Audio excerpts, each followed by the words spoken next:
yarım cadılayan üyme yok.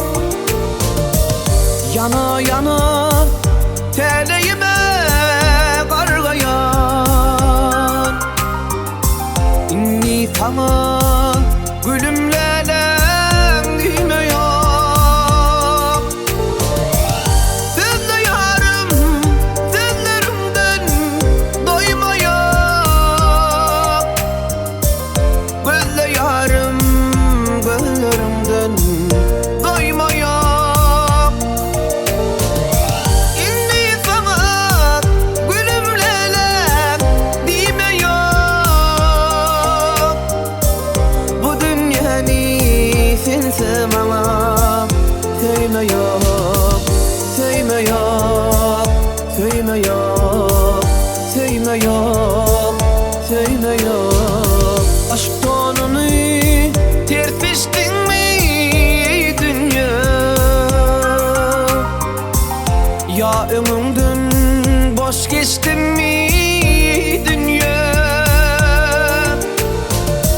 Ya da senden taş düştün mü dünya? İnni bana toyluvasın giyme yok. Sen de yarım sözlerimden doyma yok. Gözle yarım gözlerimden doyma yok. İnni bana toyluvasın giyme yok. Bu dünyani kimse bana söyleme yok, söyleme yok, söyleme yok, söyleme yok, söyleme yok.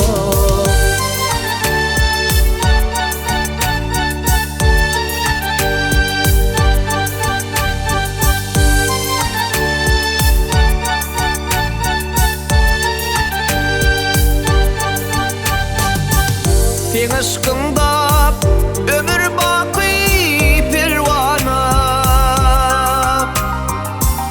bu dünya var yana tenem bir yana. Teleğim koy dartı versin her yana.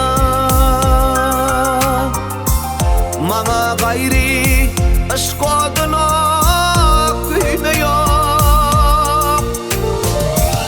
Sen de yarım sözlerimden doyma yok. Gözle yarım gözlerimden doyma yok. İnni sana gülümlenen dime yok.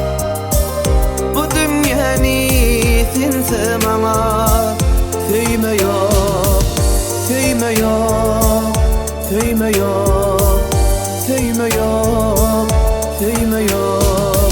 Akval seni ayetine saklasın, Allah'ım seni sayesinde saklasın. Her ne kısmet her kıyıya bakmasın. Dilerini bana dillen koyma yok. Sen de yarım sözlerimden doyma yok. Gözle yarım gözlerimden doyma yok. İnni sana gülümlenen dime yok. Bu dünyani sense bana söyleme yok, söyleme yok, söyleme yok, söyleme yok, söyleme yok.